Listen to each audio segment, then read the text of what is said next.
Boa noite a todos de casa. Boa noite, Diego. Boa noite a todos. Vamos começar o CEP de hoje falando do líder do Campeonato Brasileiro, mesmo que seja difícil de acreditar.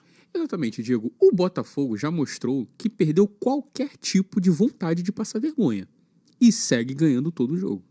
É no Brasileirão, é na Copa Sul-Americana. Se brincar, dá tempo de se inscrever no Campeonato Chileno e ganhar ele também. O que não seria muito difícil. Acho até que o nosso querido América Mineiro faria uma campanha de Libertadores no Campeonato Chileno, Diego. É um campeonato para toda a família. Não precisa ser jogador profissional para disputar. O requisito principal para se disputar o Chilenão é você ter pelo menos uma ideia de como se joga futebol e ser capaz de andar e encostar o pé na bola ao mesmo tempo. Assim você já está apto para disputar o campeonato. O Botafogo venceu mais uma na rodada. Dessa vez, a vítima foi o Clube de Energéticos do Bragantino. Eu lembro que a propaganda da Red Bull há anos era dizendo que essa bebida energética te dava asas. Mas no futebol o uso de asas seria considerado doping. A regra é muito clara sobre jogadores não possuírem asas. Então o time de Bragança Paulista teve que se contentar com apenas água, Gatorade e 2 gols do Botafogo. Ainda nessa rodada tivemos uma ausência, a do Vasco da Gama. Por um momento eu achei que finalmente a diretoria da SAF do Vasco nos ouviu e simplesmente desistiu de jogar o campeonato para evitar a derrota. Mas o jogo contra o Lanterna América Mineiro foi adiado, ainda sem data. Enquanto isso, a SAF apresentou, nessa semana, o novo técnico da equipe, a senhora idosa Ramon Dias. Perfeito, Diego. Essa senhora Ramon foi responsável pela eliminação do Flamengo no último Mundial de Clubes, quando essa nossa linda idosa era técnica do clube Al Hilal da Arábia Saudita. Agora Ramon terá a oportunidade de jogar contra o Flamengo mais uma vez no ano. Só que dessa vez não terá Vitor Pereira do outro lado para nivelar a disputa. E vai ter o Vasco para comandar, que vai desnivelar mais ainda a favor do Flamengo e de qualquer outro adversário. Falando em Flamengo, na rodada tivemos o clássico contra o Fluminense, que terminou no placar mais broxante. Broxante está escrito com um X ali, Nathan. Não é com X? Broxante é com CH, cara. Não, eu tenho quase certeza que é com um X, Diego. Tá precisando de umas aulinhas de português aí, meu amigo. Pra que alguém precisa de aula de português se a gente já fala português, Diego? Vamos continuar o programa aí.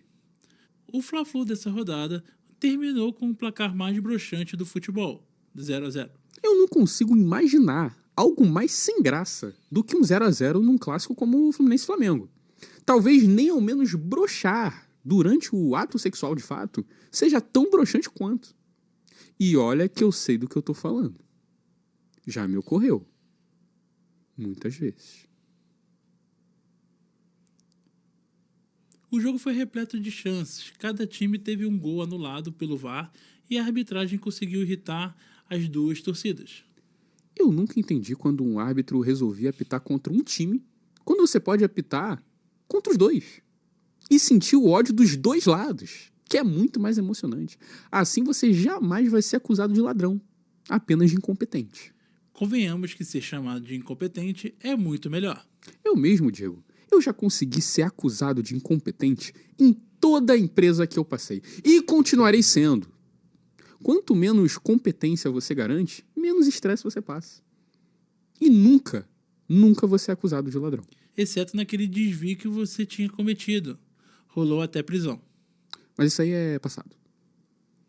O Fluminense, com o resultado, acaba perdendo posições e saindo do G4, que agora tem a presença do São Paulo. São Paulo, esse que agora voltou a 2014 e trouxe de volta Alexandre Pato, que já fez gol, inclusive, nesse clássico contra o Santos. Santos esse que já se encontra em situação de Vasco da Gama, Natan. Perigo de situação de Vasco para a equipe do Santos. Entrar em situação de Vasco da Gama, às vezes é irrecuperável. Principalmente se você for o Vasco.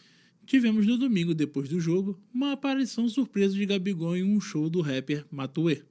Ou seja, ao que tudo indica, Lil Gabi está de volta aos palcos. Grande notícia. Parabéns ao rapper Lil Gabi pelo grande retorno e torcemos aqui para que seja em definitivo, para poder aí sim salvar a vida do entretenimento musical brasileiro. Lil Gabi é o nosso artilheiro dos palcos de rap.